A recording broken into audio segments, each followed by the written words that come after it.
Hi, everyone. Welcome to another episode of Second Act Actors. I'm your host, Dr. Janet McMorty, and I'm still a medical doctor simultaneously trying to pursue a career in acting. My guest this week is hair and makeup artist, Emmy award-winning hair and makeup artist, Raissa Patton. I'm so excited for you to hear her story. Oh my goodness. She has worked on incredible projects from Mad TV all the way up to, what else? Oh, Criminal. We talk about Criminal, which is an upcoming Amazon show with some very, very, very big names.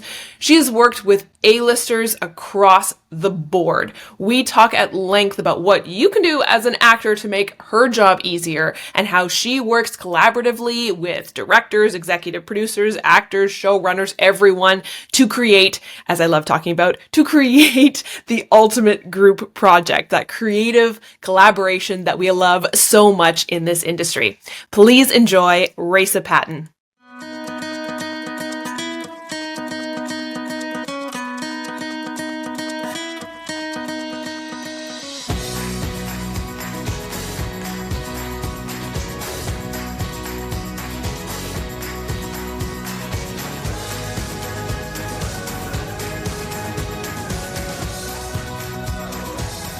So tell me your story. How did you get into this crazy business?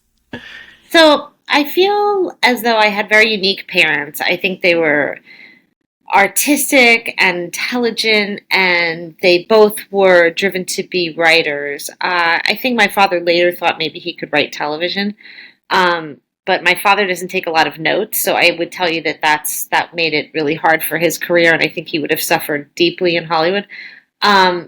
My mother, I think, went through a brief period of wanting to be an actress. She did a semester of college and took off to Europe and, kept floating in and out of London. She'd have to leave. I don't remember how long that she would have to leave, but she would have to leave and come back and re-enter the country in order to do that legally. And she was just, I have a letter where she's writing my grandmother furiously saying, how stupid they are because she should be there and she should be acting there. But when she came home and finished college, which is where they met, at Hunter College in New York City, where we're from, they both headed towards writing. And my mother worked for UPI International right out of college. And when she got pregnant with me, she continued to work for UPI. She did things like cover the World's Fair, Yeah. So she probably would have, if it was today's times, she probably would want to be on CNN,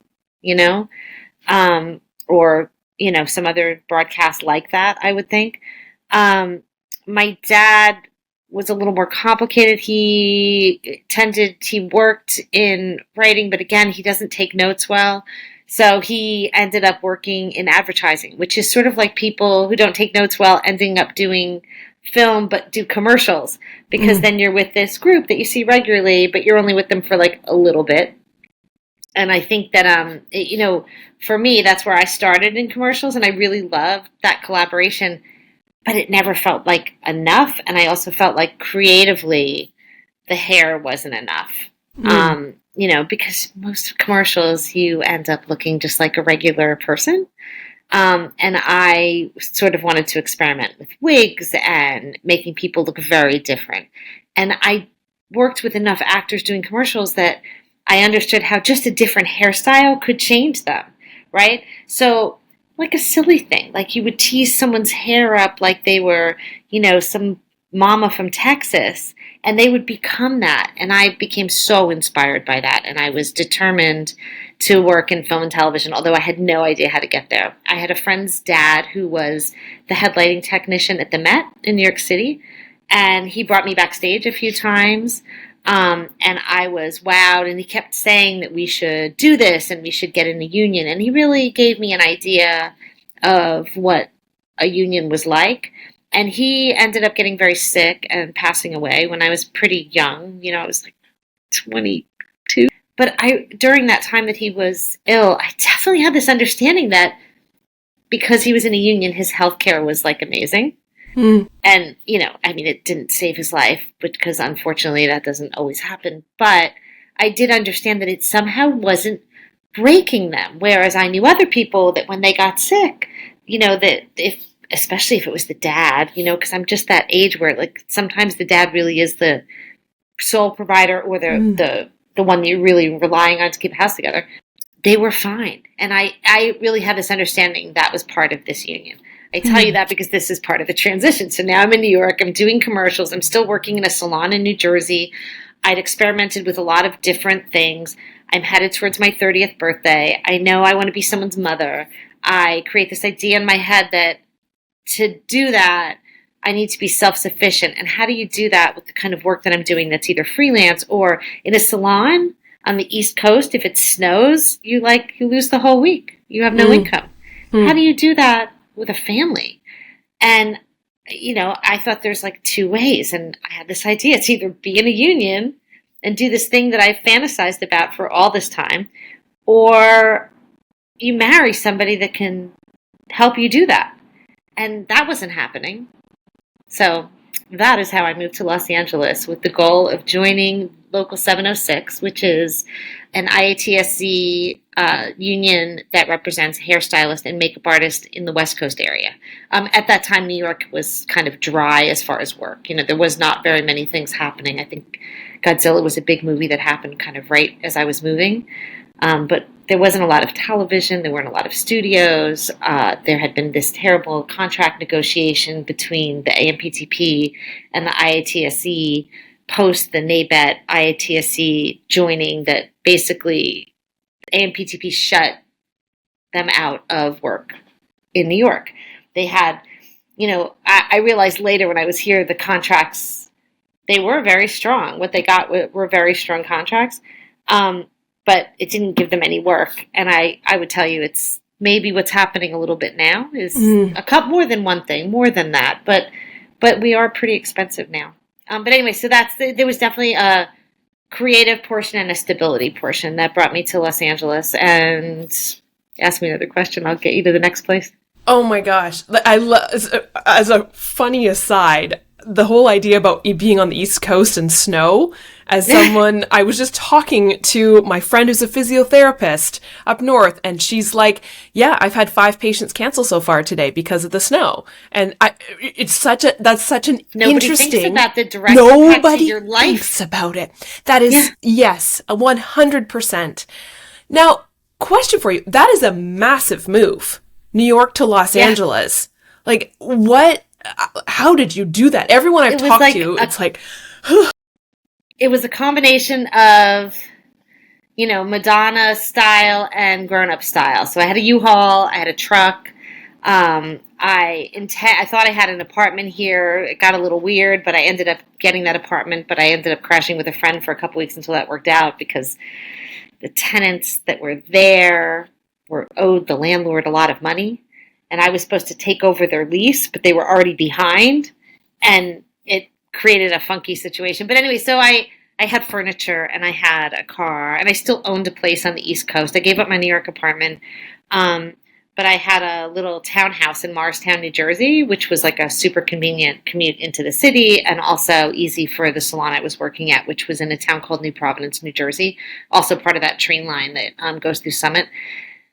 And I think about it now, and I think, gosh, this was so courageous. I think I had $3,000, and I took an apartment that was like $530 a month, and I still had, I didn't have a mortgage payment exactly, like I always say a mortgage, but it wasn't a mortgage, but I had bills from the townhouse, because I had paid it off, but I bought it in a foreclosure, and it was paid for, but I had taxes and all those kinds of things.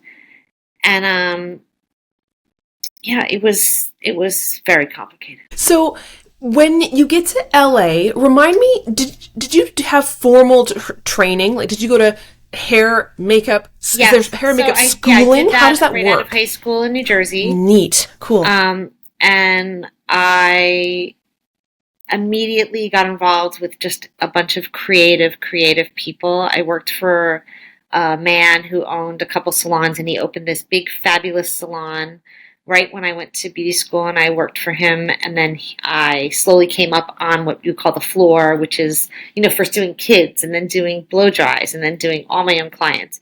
And then he made me a manager, and then he moved me to another salon that he bought in New Providence, New Jersey, which is where I ended up. But I was surrounded by these super creative people that did what we like. We have trade shows in cosmetology, and they have all kinds of things you can buy, but they also have education. So I was surrounded by people that were educators, and eventually started doing that myself. Um, but I was always kind of doing stuff, I mean, I just didn't kind of sit on my bottom and wait till life grabbed me. I definitely was like, well, what's that? How do I do that? Hmm. So I did some really cool stuff. I traveled around the country with a company that was owned by John Delaria, who's a very respected, no longer alive hairstylist in the industry. He owned a bunch of salons in Boston. So someone from the Boston area, that will ring a bell, Delaria salons. They were sort of upscale salons.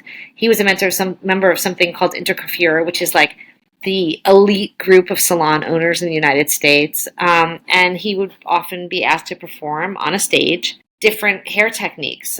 He had a book that he wrote with these hair techniques called parametrics. I mean, he was just kind of a genius, a little bit of a crazy genius, but not mean. Anyway, so I started working for his company. He owned, first he had a line, am I going to be able to think of it? The John Delaria place? But anyway, it was Ariella after that. So he started another line. I think the first line came out around the time he and Paul Mitchell were very good friends and contemporaries.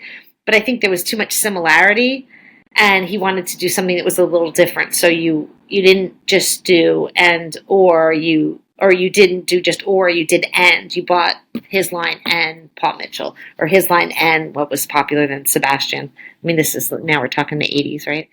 But anyway, so I had all these really interesting experiences, and I would do the hair show in Los Angeles, which is in Long Beach, and I met all these really cool people, and we'd come out here, and before and after the hair show, we'd visit salons that carried the line of products, and I would talk to people, and I would ask them a little bit about, what they knew about the industry here, and they didn't know that much, but everybody gave me a little piece of information. So anyway, I came out here and that's what I did. I didn't know what I was doing. I didn't know who I was going to meet to do this. I mean, when I think about it now, it seems completely unlikely that I would end up staying in Los Angeles and doing this. But I did. I worked at a Chinese restaurant that my little sister, who's 10 years younger than me, worked at. They offered me a job. The owner really liked me. For a while, we were both working there and we were in a fight. We weren't talking. And I'm trying to, I don't know what she was exactly doing, but I was trying to break into the film industry. And I'm like, I moved to California. That was one of the motivators, was my sister was living here. She moved here, I don't know, a couple of years before. And now we're in this fight for 6 months and we're working at the same Chinese restaurant, not talking. And I'm like, what am I doing here? But I don't know. I managed to figure it out pretty quickly. It was kind of, I think I spoke to a friend of yours. I was teaching a haircutting class in Westwood. I walked across the street. There was an Oz, which is like a cool variety gift kind of store. And I was looking for a Beanie Baby. And I met this woman who's a makeup artist who had a young daughter. And she collected Beanie Babies. And she, through a series of odd events, somehow hooked me up with a group of people from Star Trek Deep Space Nine that was shooting at Paramount Studios that were doing an independent self-financed film over the summer. It was the director of photography's girlfriend, and he wanted to direct it. She was starring in it. She wrote it, and his A-camera operator was going to be the director of photography. And, it wasn't any pay, but I ended up like making breakfast and doing hair. And it was with this amazing group of people. And that job was with the first AD who had been a very successful like studio producer. He'd done all these studio films.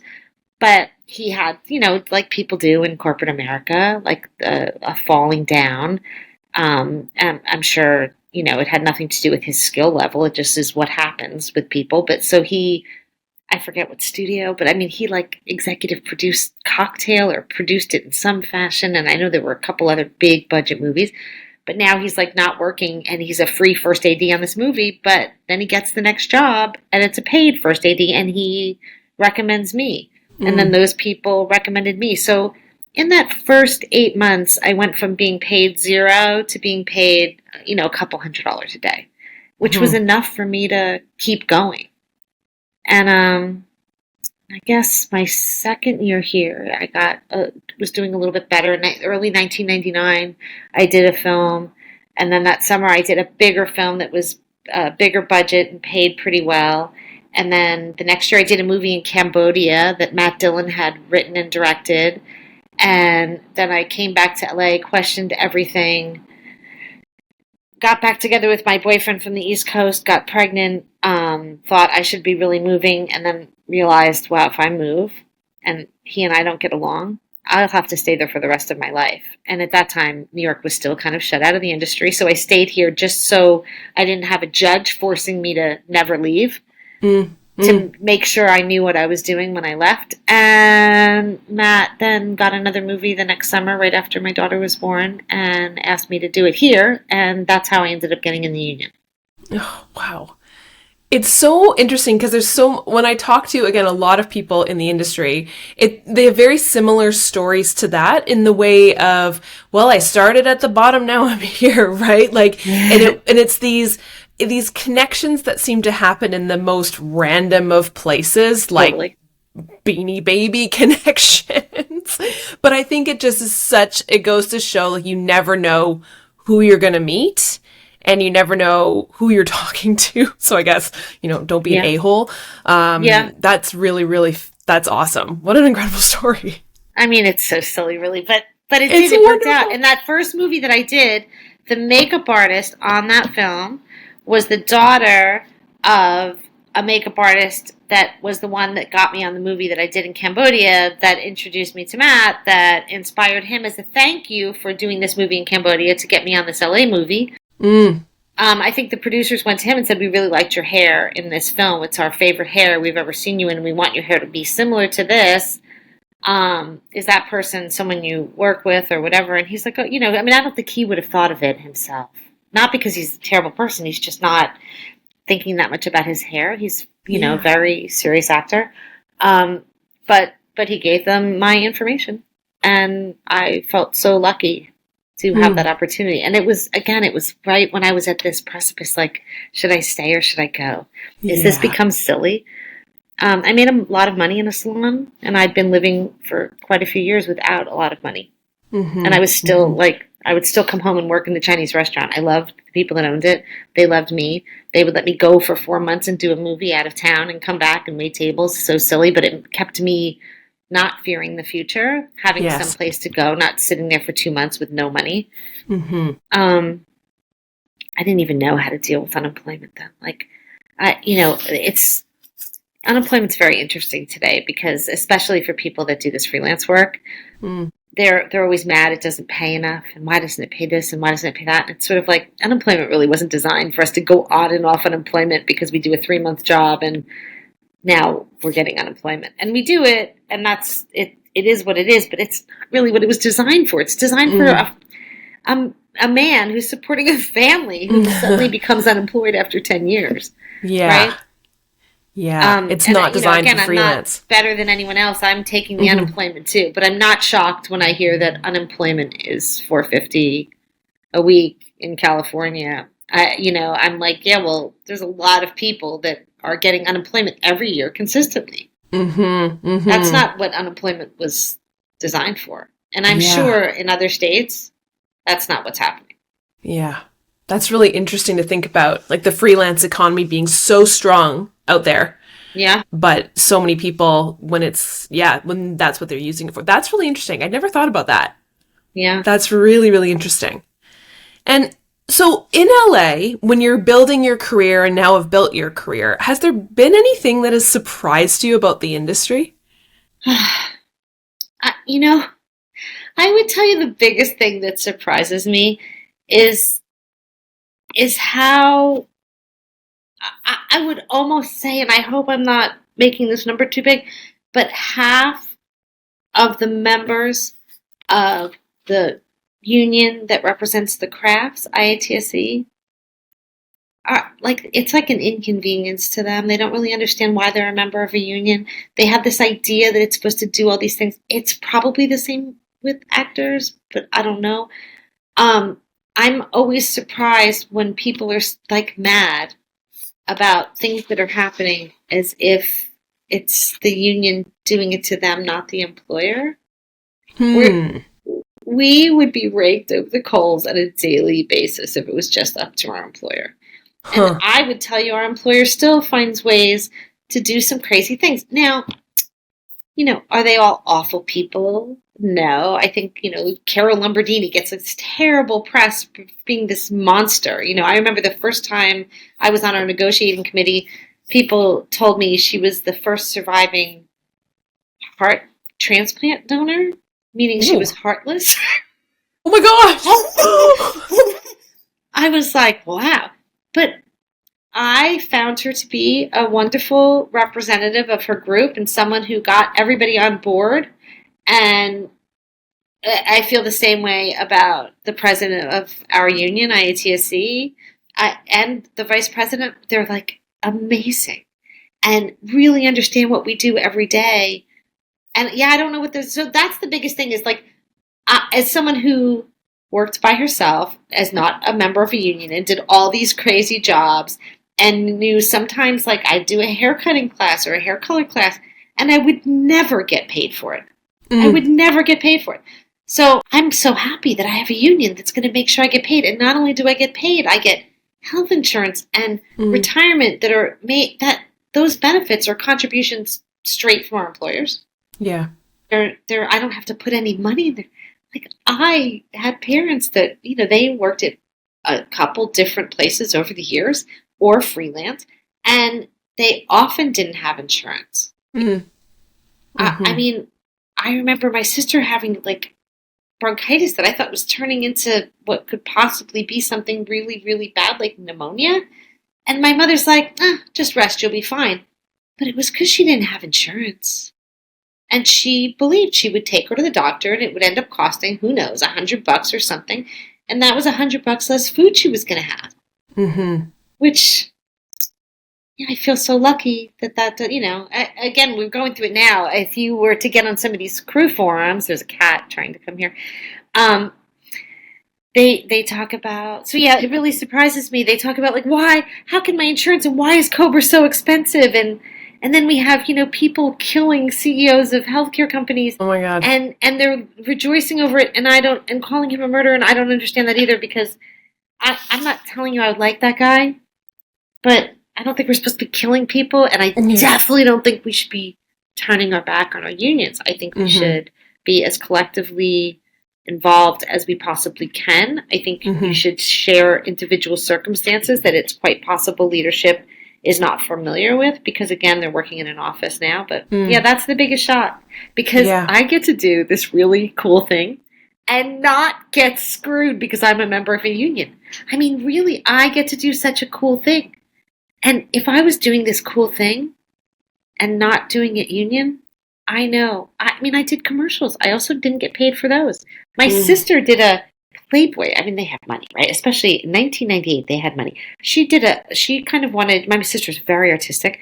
She wanted to maybe do kind of props or something. So she did this thing, a video where she was releasing, God knows what they were doing on the bed, but like 100 baby bunnies on the bed. It took her like 4 days. She's wrangling bunnies. Never got paid for it. Oh my God. Yeah. Yeah. And that's what happens when you're doing something like this and you're not in a union. Yeah. And especially, sorry, go ahead. No, it shocks me all the time. I try to stay as involved as I can, and I don't want to give up doing hair because I love it. I think it's interesting when you add in the business aspect of a career in whimsy, right? That when people look and see it as like, oh, isn't that fun? La-ti-da, what a nice hobby, right? Be like, no, like this is a business. Yes, it's an art form. When I talk to costume designers, props, right? Everyone's like, oh, like you play for a living. Like, yeah, but the for a living part. Right. Hello. So lucky. We get to do that for a living. But needs to be protected because it's just as valid as, like, I don't know, me in the healthcare industry, right? Me as in medicine, right? You're making a living. It needs to be protected. Yeah. Ugh. I am really curious, just because I have no clue. If you, like, when you're on a project take me through, like, not just a day in the life, but like you get hired to work something. How do you work your ideas for hair and makeup? Who do you work with? Do you work with the director? Do you work with costumes? Do you work with the actor? How does it work? So it really is a little bit project to project, right? So sometimes you have a creator who's very specific about what they want these characters to look like, right? Sometimes the creator isn't that specific. They put it in the lap of the director, and the director is the one that's specific, or they at least collaborate on those looks. And then, of course, actors care about what they look like. So it can be a very delicate position to be in if you have someone who is specific about the way they want to look for a character, and you have a director that's specific about the way they want the characters to look, and a creator who is equally specific. And when they're not all collaborating on that, it can get very uncomfortable for sure. It's very important that I form a relationship with an actor where they feel like I'm on their side. But it is also important because the reality is there's only a few actors that can keep me employed, right? That can say, oh, I want this person, right? Most actors are just like me. They're just working for a living, doing something they love. They're on screen forever. Once we put them on that screen, they're there. I could hide in the background, but they're there. So they want to look a certain way, which I totally respect. So I try to delicately get in there and figure out what is the way that everybody is going to be as happy as I can possibly make them without overstepping anyone's creative instinct. The one thing I would tell you is I'm always happy to offer ideas, but I don't impose what I think. In other words, I know there are people that do that, and I think in some ways some of those people become very successful, even like the craziest directors. We've all heard the stories that demand these things and, want everything a specific way. And that is something that drives their career forward. I would tell you in my position, there are hair and makeup people that do that. And that means that some people really love them and some people hate them. I tend to not be that person. I am also, because no one would believe it, I am also not a person that's just sitting here malleable with no opinion. I just hold back my opinion and try to get the collaboration going and provide ideas. So it's not really that I don't have an opinion. It's that it's not my job to give them my opinion unless they ask for it. Does that make sense? Yeah. So a lot of my listeners are actors who got into this industry later on in life without like a formal theater education. Right. How can we as actors make your job easier?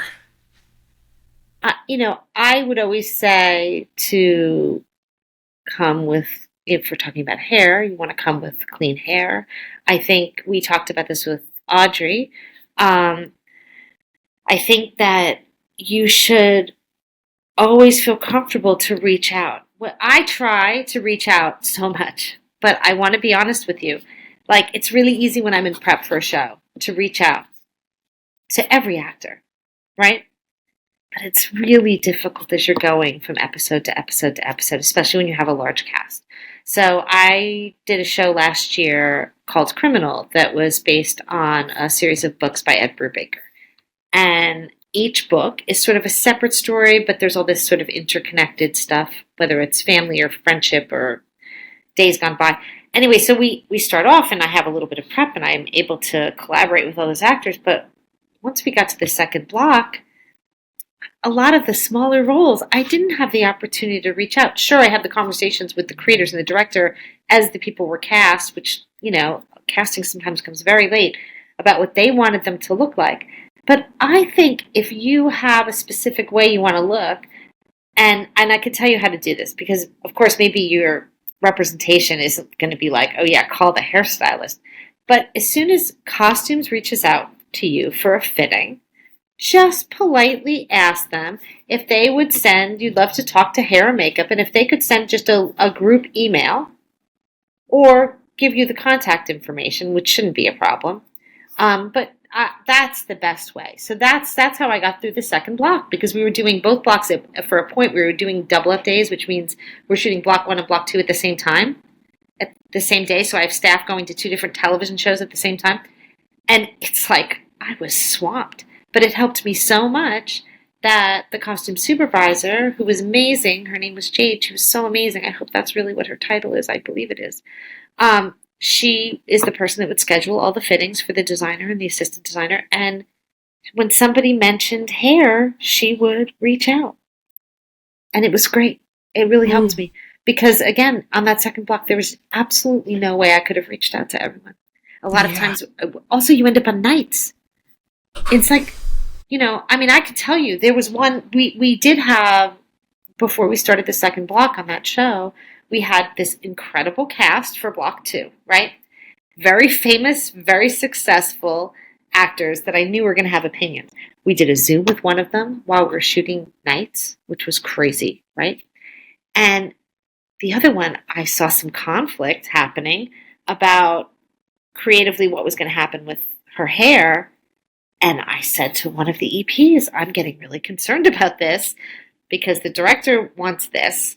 You want this. I think if the actor's agreeing to this, because that's what I'm hearing, they're thinking we're getting them a wig made. Because nobody would agree to do this extreme thing. It was like a haircut. It was hair color.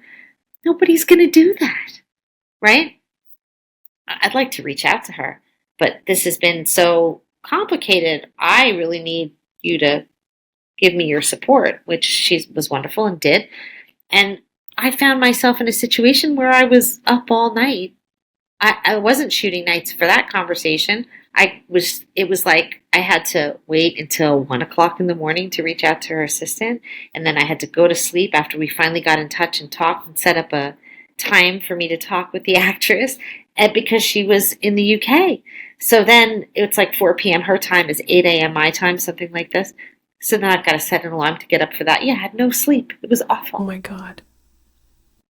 But it went really smoothly because it became that process. The executive producer went to the director and said, I know you have this idea, but to do that, we're going to have to do this. And in that conversation, it turned out the actress was like, yeah, I don't see the character that way. I think it's like when she said it to me, I was down. But now that I've really invested in the character, I don't actually picture her looking like that. So it wasn't even go to battle and try to get the $14,000 wig made in 2 weeks. It was, I don't want my hair like that. Yeah. The communication piece is really interesting to me because I think like what makes me really happy is hearing how, everyone's coming to the table in, best case scenario is that there is that communication piece. And I think especially for newer actors, and I'm going to be very, say like Canadian actors present, right?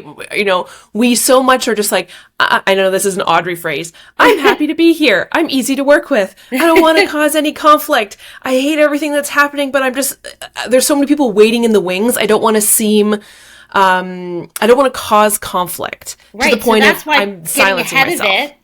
Of it is so helpful because that's totally true. If you walk in and there's no conversation, and again, I really try to have those conversations so that I don't get stuck there, right? I do think it's part of my job, but there are some times where there are situations that are beyond your control, whether it's you just, I was on location. I had a very limited staff because there was only 6 hairdressers on the location that I was working, and which sounds like a lot, but it's not a lot when you have 2 units going and lots of people.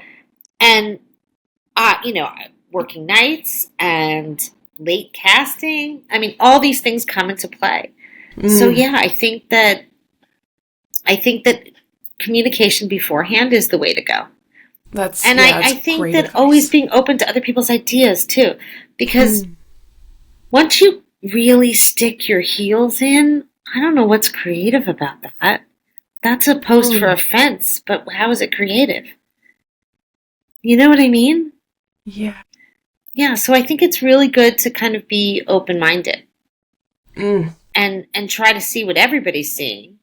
And great, if you're in a high position of power as an executive producer or an executive producer director or director that they're gonna kowtow to and whatever you say goes, great, then we go that way. Because I see people fighting that too. Oh, they should do. And I do get that. Like we're really good at this. So I see things sometimes and I'm like, I wouldn't do that. Mm-hmm. But even when my staff does those things, before I make someone change something, I always step back and try to picture that character. Because just because I had it in my head it was going to be a certain way, it doesn't mean it has to be that way. And I think that's what makes stuff really great. Yeah. Because that's group efforts are always the best. They really are. Do you have a favorite moment in your career? You say that, and there's all these little things that spin by that are just super amazing. Like, I was doing a show called Kath and Kim in 2008, and Molly Shannon's character in that show played a hairstylist, and she had like a home hair salon, and she was doing all these clients at once to make money for something, and I was like, okay, this is what you're going to do. We're going to do this foil, and we're going to do it, and I showed her how to do, and I remember thinking, oh, that looks great. That was really fun. I got to teach Molly how to be a hairstylist for a minute. And she really looked, she's incredibly talented and she really looked like a hairstylist. But, I mean, there's lots of moments that are pretty amazing. I can remember some of them are silly and not that creative, right? Like I can remember I did a show called Trophy Wife, and I remember we're shooting across the street at the animation building at Disney, and I jump in a van and we're going to pick up Bradley Whitford from his trailer. And we get to his trailer and he pretends he's like passed out with an empty bottle of booze at the end of his trailer. And it's like this incredible memory that I was like, oh yeah, you're going to stay in my life forever. I don't know. There's so many, and then they just keep flooding in. I mean, I have worked with so many wonderful people and I feel so lucky to have done that. I did a little bit of, I have this funny career where I've done some sketch comedy, which is like so fast, furious, and fun. But you really have this opportunity to change the way someone looks. I did, Frank Caliendo had a sketch show that we did the last writer's strike, before and after the last writer's strike. He was an actor from Mad TV, super talented. And although you would call him a comedian, he's really like this amazing impressionist. He can move every muscle of his face. And putting a wig on him was just so fulfilling because that hair would go on and his whole face would change. He could just do these things with it. I don't know. I mean, it's a gift, but it was amazing. And, I did Key and Peele and they were the same way that hair would go on them. They would become a different person, and the whole cast of Mad TV, which is how I met all of those people. I did oddly, weirdly, because Frank was doing some sketches at Fox Sports for the pregame show for football.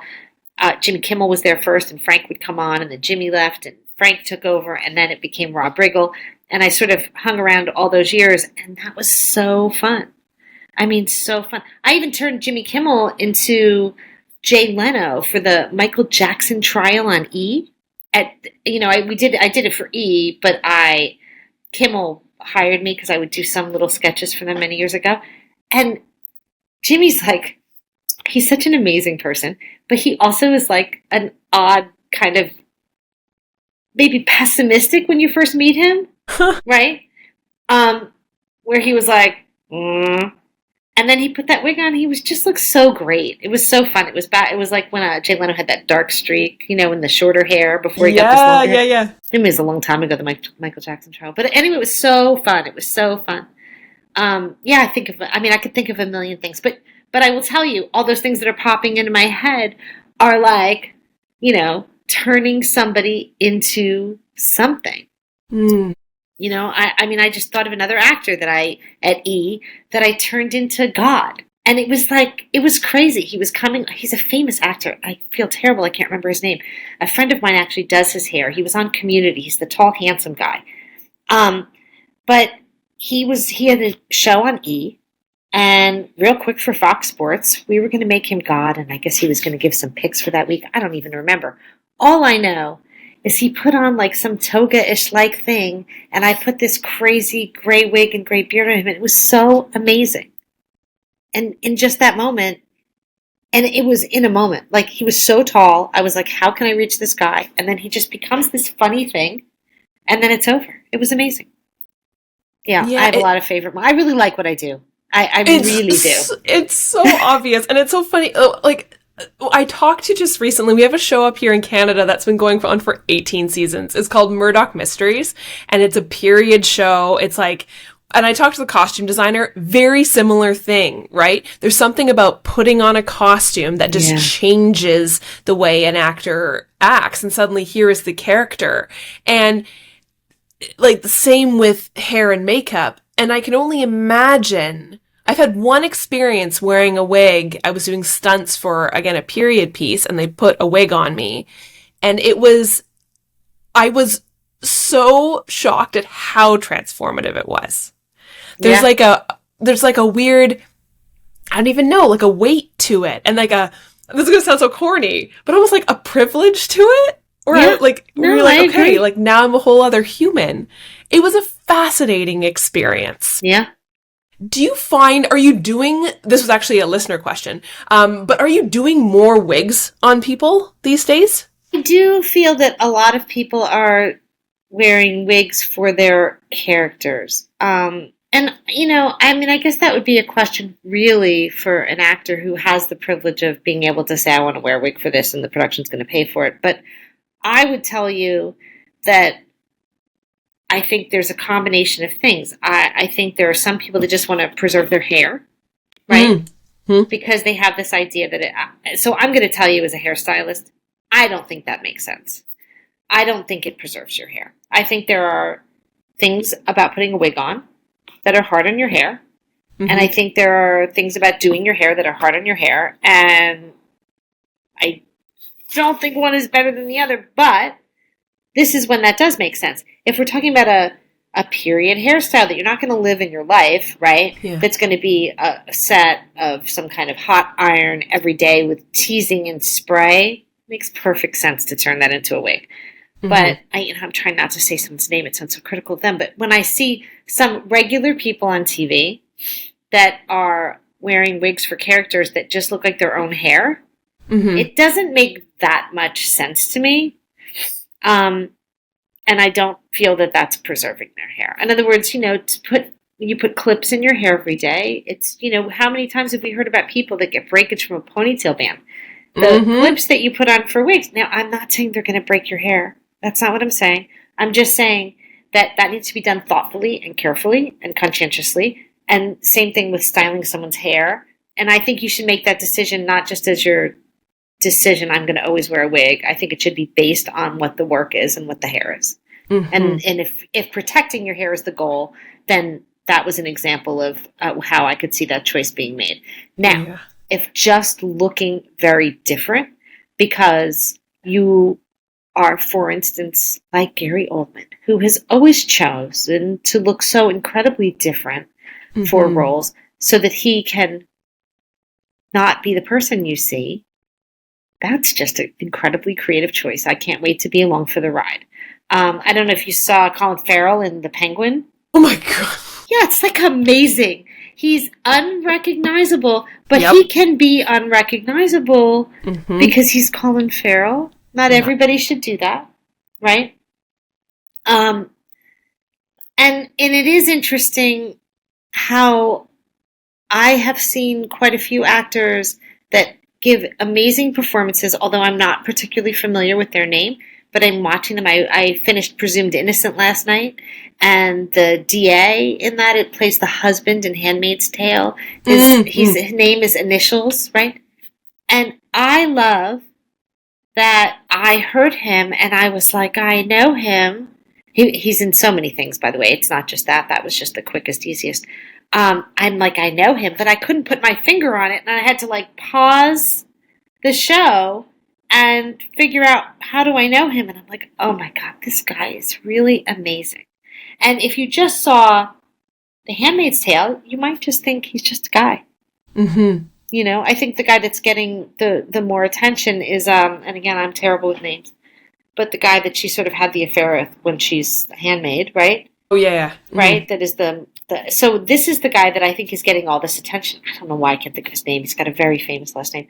But, people talk about him. He's getting all these director gigs, and I just feel like he's the person we know. But this guy plays so many different characters, and just, he really, he looks the same, but he changes completely. As I was saying about Frank Caliendo's face changing, he became a totally different person. Even though somewhere I was hearing the same person. Yeah. Which is crazy and amazing. So, yeah, I think that's the other reason people wear wigs, is to look different so that their thing is not overused. And I think that that's fair, and I think that it makes sense to me, and I think that it's a pretty courageous move. Because I think you have to be at a certain place. And I think I feel like it's spread to the West Coast, but I feel like that's a very kind of London, New York concept to play a different character and look so physically different. Yeah. From the theater, yeah. Yeah, and just the way that those people act. It was always different. I always in the earlier parts of my career, those are the people that I admired the most. And now I admire so many people because there's so many great actors all over the world. But I would tell you, in the 90s coming to LA, I was like, oh, these people are different. They don't act the same. So it was fun as I delved in and of course had more opportunities, because that's what happens when you get a little more successful, is I found that, oh no, there's so many amazing actors here. But I really thought that all the great actors were in New York and they were just bringing them out here. I did. And same thing with Canada. I mean, there's so many amazing Canadian actors. And, Yeah, totally. Is there anything you are looking forward to coming up this year? I have no job. I am looking forward to finding a job, of course. I don't know. I feel optimistic about that. I do feel like I'm watching more things come back to LA. I spent 6 months in Portland, Oregon doing that show Criminal last year. And I enjoyed being in Portland, but obviously I'd much rather be home. Although for that show, it probably was just as well they were there because the hours were pretty crazy. Criminal. It's, if they say werewolves and criminals and vampires, it's going to be at night. So there you go. And, it's easier to sleep in a Airbnb than I think it is in your own house, because your family's there and you want to get up and you want to see your neighbors and your friends and whatever. So at least when you're there, your only friends are on the same schedule as you are, I look forward to a prosperous year. Even if I don't get the opportunity to stay in LA, which I can't guarantee, I hope that I'm doing something equally interesting. That was a really interesting show. I was surrounded by incredible talent. It was one of the most incredible crews that I've ever worked with. I made lifelong friends. It was what, like you think about favorite memories. That show was definitely that way. It was like a family, and it happened so quickly. And I was the outsider from LA. There was only a handful of people from LA, like the gaffer, the lighting board operator, two hair, two makeup. The costume designer was from out of town from New York. And our special effects, the head of special effects. And that might be like all of the Distant Hire crew. So here's this Portland film crew. And they are so talented, right? They don't get the kind of work that, our members in LA are used to getting. Because it's Portland and there's little things that come there. There's a lot of low budget movies that shoot there. And they are just professionals and so talented. And I left my heart in Portland. I love those people. Yeah, I made lifelong friends. I just, amazing. From the top to the bottom, we had ADs that were local. I loved every one of them. We watched the girl that runs Base Camp, which is sort of like the person that communicates with the set and all those trailers where people are getting hair, makeup, and costume ready. And she elevated to DGA on that show. So she started that show, Not Union, as like a PA that runs Base Camp. Don't worry, DGA. There was a DGA member there too, but she was definitely there. And she elevated on that show to be DGA. And, I look back at that and I'm like, God, we were too tired to even celebrate that moment. Like, we really should have celebrated more because it's such a big moment. She worked so hard. She's so amazing. And, everybody. It was a true honor, that experience. Has that show been released? Can we see it? No, it's on, it'll be Amazon Prime. Yeah. And I would guess probably not till fall. But not till the fall. Yeah. Oh, that's exciting though. Amazing Keep an eye out for Luke it. Evans, Amelia Clark, Charlie Hunnam. Oh my goodness. Yeah. Okay. Yeah. It was, and they are so talented. I mean, and wonderful people, just wonderful people. Gus Halpern, who is like not as famous maybe as those other three, but is a working actor and so talented. They were just everybody. I mean, I could go on and on, such a list. We had such a wonderful, wonderful cast and crew, so great. And I'm so lucky to have been there. Do you have any final words of wisdom or advice? I mean, I think prepare yourself for things that feel like they're not success. I don't want to call them failure. And understand that's just what this is. I also think try to not be myopic when you're experiencing those things. Try to look at the big picture, because every opportunity that feels like it was missed became another opportunity. I look back and I'll give you an example. The only show I ever quit, I quit after the pilot plus 3. So we did a pilot, it got picked up, I came back to do the show. There was a little confusion about how many days a week the show was going to shoot. I thought it was going to be 3, so I left my job at Mad TV, and I was going to do that show. And then it ended up being a 2-day-week show with no prep, and it was just not creative. And while I was waiting for that show to start, I had been helping somebody on a 5-day-a-week show that was so incredibly creative. Like every day felt like I was part of that process. I wasn't just, a chair in the room. And Lucky Louie felt like I was a chair in the room. Those people all look like themselves. I love Pam. And I feel so lucky that she asked me to do that show with her. And every time I watch Better Things, which I love, I'm always like, yeah, of course she didn't call me to do that show because I quit Lucky Louie, right? But I did all these other things. Right? So yeah, I didn't do Better Things. But if I knew when they shot, I would tell you all these other opportunities that I had. So I think I think sometimes in the beginning, when I would go on a job interview and I didn't get the job, and then the show would come out, it would be amazing, and I would be so sad. I just watched Saturday Night, which mind-blowingly amazing also.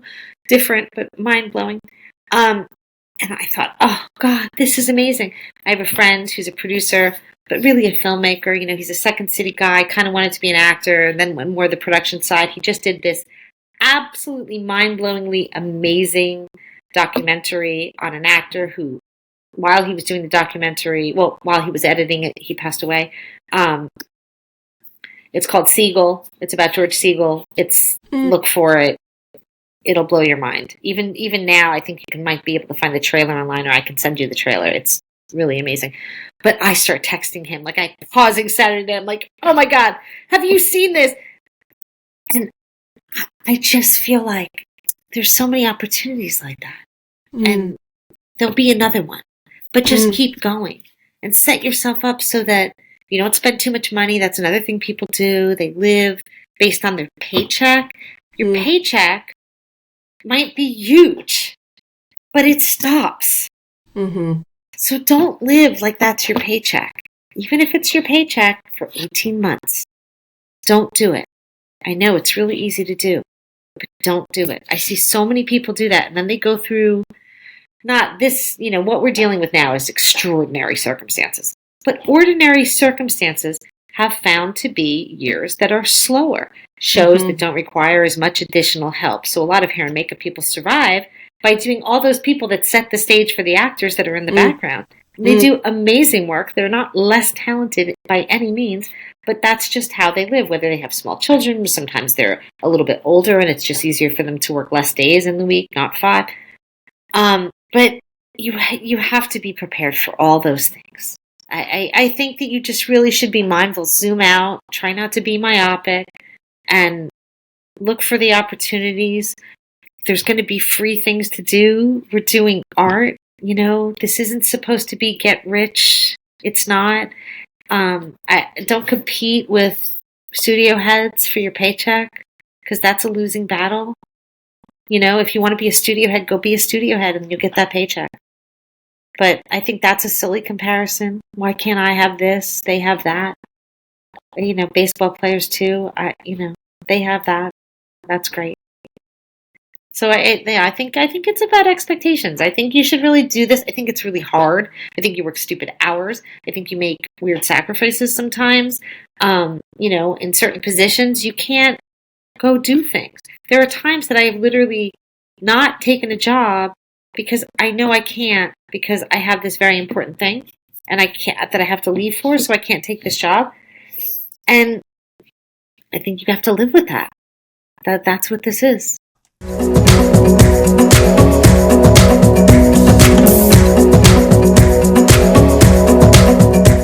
Thank you everyone for tuning in, and thank you, Raissa, for being my guest this week. My favorite thing that she said, and I wrote it down, and we talked about this after I clicked stop, was as soon as you dig your heels in, you stop creativity. Amen. Amen. I mean, that's the biggest thing that we see kind of, I think, bringing, honestly, this whole world to a pit stop. Like, being open to communication, to collaboration, to constructive criticism just allows ourselves to be more creative and just betters ourselves as human beings. Now I'm ranting on my soapbox, but I absolutely loved what she said there. I wrote it down. It's on a sticky note on my computer, so I never, ever forget it. Don't dig your heels in. Keep yourself open to creativity. Ugh. Thank you, Raissa. I so appreciate you taking the time out of your busy schedule to share your story with us. And I hope you all will tune in next week for another episode of Second Act Actors. Bye.